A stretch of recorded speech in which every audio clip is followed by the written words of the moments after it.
Ce que vous êtes sur le point de découvrir dans cette vidéo est, on peut dire, le plus grand secret que les personnes ayant le plus de succès ont utilisé pour réussir.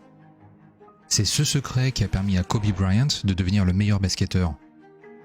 C'est ce secret qui a permis à Jeff Bezos de devenir un des hommes les plus riches du monde. C'est ce secret qui a permis à cet homme de devenir millionnaire et écrire un livre qui s'est vendu à plus de 15 millions d'exemplaires. Et c'est de ce livre que nous allons tirer l'essentiel de ce qui va être dit.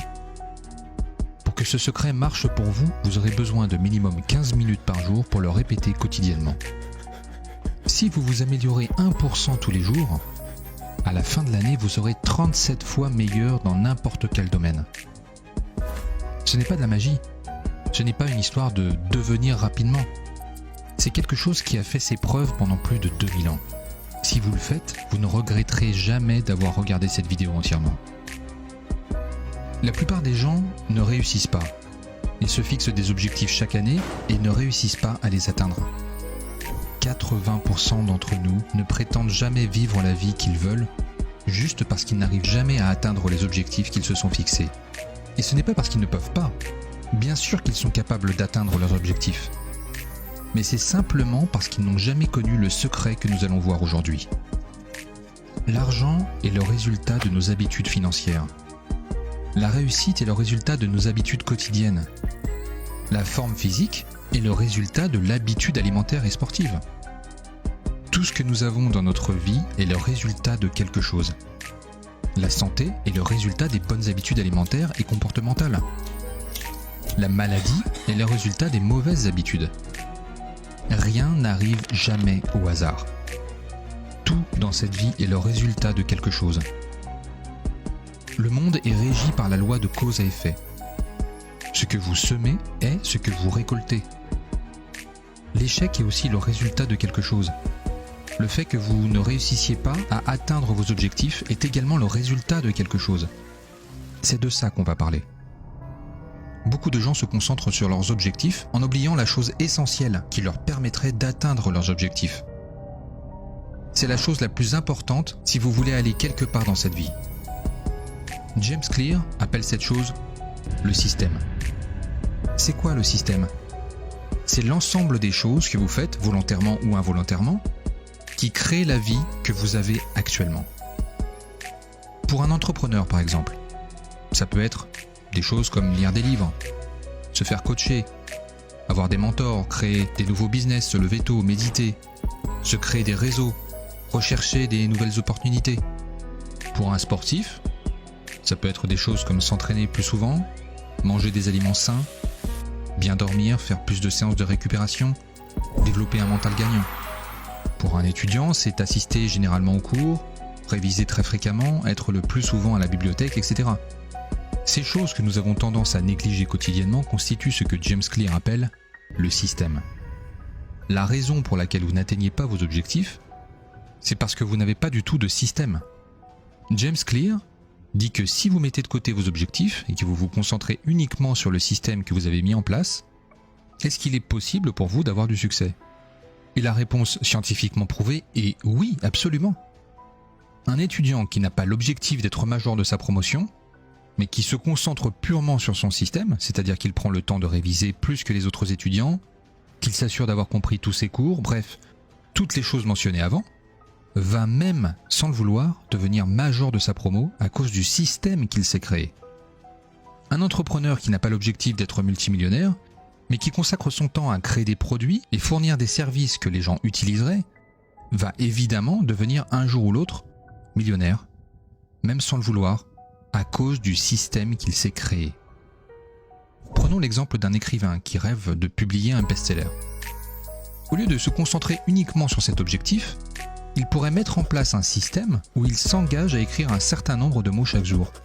Avec le temps, non seulement il aura accumulé suffisamment de contenu pour un livre, mais il aura également affiné son art et amélioré ses compétences d'écriture. Le best-seller devient alors une conséquence naturelle de son système. De même, une personne souhaitant perdre du poids pourrait se fixer comme objectif de perdre 10 kilos. Mais si elle se concentre plutôt sur le système, comme manger sainement et faire de l'exercice régulièrement, la perte de poids devient une conséquence naturelle de ses habitudes. Les entrepreneurs qui réussissent et ceux qui échouent ont souvent les mêmes objectifs, celui de réussir. Prenez n'importe quelle compétition. Si vous demandez à chacun des compétiteurs c'est quoi leur objectif, ils vous diront qu'ils veulent gagner. Mais à la fin, il y a ceux qui gagnent et ceux qui échouent à cause du système qu'ils ont mis en place. Vous voyez donc qu'en se concentrant sur l'objectif, vous pouvez ne pas les atteindre. Mais en se concentrant sur un système, vous pouvez atteindre des paliers que vous n'imaginiez même pas. Bien sûr qu'il est important d'avoir des objectifs, mais à quoi sert d'avoir des objectifs sans jamais les atteindre ? James Clear souligne que les objectifs définissent la direction, mais ce sont les systèmes qui déterminent le progrès. Les objectifs sont utiles pour planifier votre progrès, tandis que les systèmes sont utiles pour réaliser réellement ce progrès. Il dit ceci, l'objectif vous donne une direction, le système vous permet de progresser. Alors, si c'est aussi facile dans la théorie, pourquoi les gens n'y arrivent pas dans la vie ? Pourquoi 80% d'entre nous n'atteignent jamais le succès qu'ils savent être capables ? Il y a des choses qui, si vous les faites, vont changer entièrement votre vie. Et pour que ces 4 choses fonctionnent, vous devez changer votre comportement. Et voici comment. La première étape est de changer les résultats attendus, modifier toutes vos attentes. Au lieu de dire « cette année mon objectif est de générer 50 000 €, dites simplement « cette année je vais devenir entrepreneur dans tel domaine et je vais me lancer dans ceci ou dans cela ». La deuxième étape est de créer un système pour atteindre vos résultats. Lire des livres, se faire coacher, avoir des mentors, créer des nouveaux business, se lever tôt, méditer, être informé tous les jours sur ce qui se passe, se créer des réseaux, chercher de nouvelles opportunités. La troisième étape, c'est changer votre identité, votre croyance et votre vision du monde. Par exemple, pour un entrepreneur, le but ne sera pas de lire des biographies, des livres sur le développement personnel et sur le business occasionnellement, mais le but est de devenir un lecteur. Maintenant que vous avez compris cela, voici les 4 choses à faire qui vont changer votre vie. Vous vous rappelez que notre but est de réussir à atteindre nos objectifs en utilisant le minimum de temps possible, c'est-à-dire 15 minutes par jour, l'équivalent de 1% du temps que nous avons quotidiennement. Voici les 4 lois pour créer le système, autrement dit les habitudes, qui vont vous permettre de réussir n'importe quel projet facilement. Premièrement, vous devez rendre ces habitudes évidentes. Ensuite, les rendre attirantes. Puis les rendre faciles, tout en tâchant de les rendre satisfaisantes. Quiconque commence à faire ces 4 choses va se créer un système qui va changer complètement sa vie. Maintenant, nous allons les voir une par une pour mieux les comprendre et bien les appliquer. Dans son livre « Le pouvoir des habitudes », Charles Duhigg dit qu'une habitude se décompose en 4 étapes.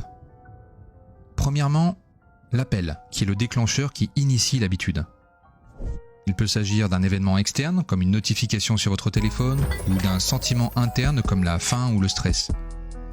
Il y a ensuite le besoin, qui est le désir qui naît après l'appel. Par exemple, si l'appel était le sentiment interne comme la faim, le besoin serait l'envie de manger quelque chose. Et tout d'un coup vient la réponse, qui est l'action que vous entreprenez en réponse au besoin.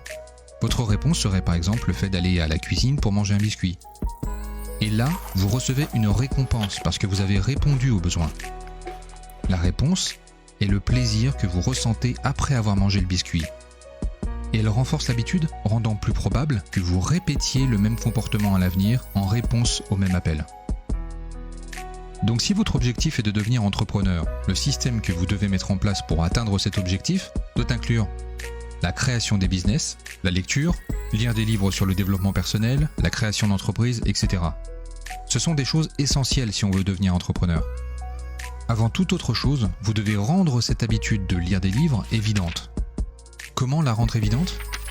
Vous devez par exemple laisser un livre sur votre table de chevet ou de bureau. Rien que cela augmenterait la probabilité que vous le remarquiez et que vous le lisiez.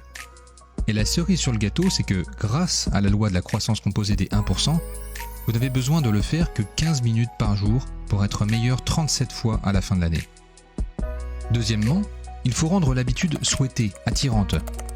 Par exemple, si vous voulez créer un business, choisissez un domaine que vous aimez.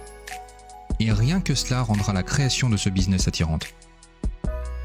Troisièmement, il faut la rendre facile. N'allez pas au premier jour vouloir créer un business énorme. Tout le monde n'est pas Jeff Bezos ou Elon Musk. Commencez petit, simple, pour rendre le processus facile. Et puis montez graduellement au fil du temps, jusqu'au gros business. Et quatrièmement, vous devez rendre l'habitude satisfaisante. Pour prendre le cas de l'entrepreneur, à chaque fois que vous avez accompli une tâche, une action, récompensez-vous. En faisant cela, vous vous rendez susceptible de la répéter. Et consciemment ou inconsciemment, vous allez graduellement vous approprier l'identité d'un entrepreneur ou de ce que vous aurez choisi d'être. Si vous adoptez l'identité de quelqu'un qui crée des choses pour que les autres les utilisent, autrement dit l'identité d'un entrepreneur, il sera plus naturel pour vous d'agir quotidiennement en tant que tel. L'entrepreneuriat est juste un exemple. Vous pouvez appliquer cela dans n'importe quel domaine et voir les changements s'opérer quotidiennement sans forcer. Et si vous voulez briser n'importe quelle habitude malsaine, inversez juste les 4 lois et la magie s'opère encore. Si vous avez une mauvaise habitude dont vous cherchez à vous débarrasser, rendez-la non attirante, associez-la à des sentiments ou des conséquences négatives, rendez-la moins évidente, moins visible, voire inaccessible. Si vous pensez que votre portable vous distrait et vous empêche de travailler efficacement, mettez-le dans une pièce pour le rendre moins visible, inaccessible. Ensuite, rendez la mauvaise habitude difficile, en augmentant la difficulté ou le nombre d'obstacles pour la réaliser. Par exemple, si vous voulez réduire le temps passé sur les réseaux sociaux, supprimez les applications de votre téléphone, ou utilisez des applications qui limitent le temps que vous pouvez passer dessus. Et après ça, rendez la conséquence de la mauvaise habitude immédiatement désagréable. Maintenant, tu es peut-être coincé dans ta routine et rien dans ta vie ne semble changer. Un simple petit ajustement de 1% que tu peux faire tout de suite peut changer ta vie sur le long terme. Tu n'y crois peut-être pas ? Eh bien voici la preuve. Mathématiquement, si tu t'améliores juste 1% tous les jours pendant un an, tu ne seras pas simplement meilleur 365% à la fin de l'année, mais grâce à la puissance de la croissance composée, tu seras en réalité près de 37 fois meilleur à la fin de l'année. Disons que tu as réussi à travailler sur ton développement personnel, juste 15 minutes par jour, juste l'équivalent de 1% du temps que nous avons en un jour. Ton ami à côté a choisi de traîner avec les délinquants du quartier juste 15 minutes par jour. Quotidiennement, ces choix paraissent insignifiants. Ça n'est absolument rien s'il traîne avec eux 15 minutes par jour. Mais si tu t'améliores de 1% tous les jours et qu'il se détériore de 1% à la fin de l'année, vous allez finir à des situations radicalement différentes. Imaginez 2 bateaux qui quittent un port, avec des trajectoires qui diffèrent seulement de quelques degrés. Au début, cette différence semble minime, presque indiscernable. Mais lorsque ces bateaux auront parcouru des milliers de kilomètres, ils vont se trouver à des destinations complètement différentes. De la même manière que ces bateaux se retrouvent à des destinations complètement différentes, vous avez le choix de travailler sur votre développement personnel 15 minutes par jour et votre ami, avec le choix de traîner avec les délinquants du quartier, allez vous retrouver à la fin de l'année à des destinations totalement différentes, à cause d'un simple changement qui paraît insignifiant lorsqu'il a été pris. Lorsque nous commençons quelque chose de nouveau ou que nous cherchons à apporter un changement dans notre vie, nous nous concentrons trop souvent sur notre situation actuelle. Mais là où vous commencez n'est pas ce qui compte. Ce qui compte réellement, c'est la direction que vous prenez et la constance avec laquelle vous avancez. Car une fois que vous commencez à vous déplacer dans une direction particulière, vous commencez à construire un momentum. Et là, même si le premier pas peut sembler lent ou insignifiant, le simple fait de se déplacer crée une dynamique qui peut faciliter et accélérer les progrès futurs. Une fois que vous avez une trajectoire, si vous réalisez que vous vous dirigez vers une mauvaise direction, il est crucial de revoir et d'ajuster votre trajectoire. Chaque choix que nous faisons, aussi petit soit-il, oriente la trajectoire de notre vie. Choisir d'agir au lieu de procrastiner peut sembler insignifiant dans l'immédiat, mais répéter sur des années, cela peut conduire à des différences significatives sur votre vie. Regardez à nouveau cette vidéo et vous verrez des choses que vous n'avez pas remarquées à la première lecture.